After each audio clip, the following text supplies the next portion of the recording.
और कप्तान के हकीकी आजादी मार्च से हुकूमत खौफ का शिकार हो गई है। इमरान खान की 26 नवंबर को विफाकी दारहुकूमत में एहतजाज की कॉल, इंतजामिया ने हाई अलर्ट जारी कर दिया है। मुरासले में NCI के 1122 को अलर्ट रहने की हिदायत कर दी गई है।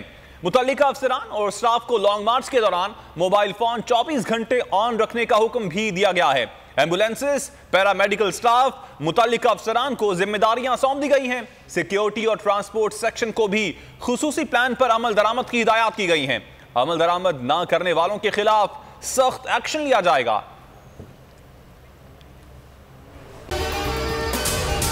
अगर आपको यह वीडियो पसंद आई तो हमारे चैनल को सब्सक्राइब करें और बेल आइकन पर क्लिक करें।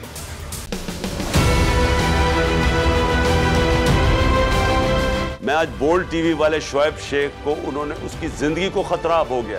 पहले उसको था अरशद शरीफ को, आज शोएब शेख का मुझे पैगाम आया है, उसको धमकियां दे रहे हैं कि उसको मारेंगे। इस सिर्फ के बोल्ड टीवी हमें उठा रहा है। बोल्ड ने हमेशा हक और सदाकत का साथ दिया, सच के साथ खड़ा रहा।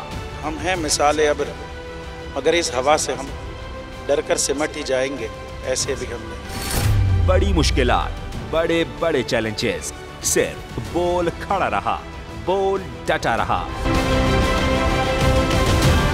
बोल को है जरूरत अवाम के दुआओं की। इजहार आसाती के लिए, पाकिस्तान के लिए, पाकिस्तानी अवाम के लिए।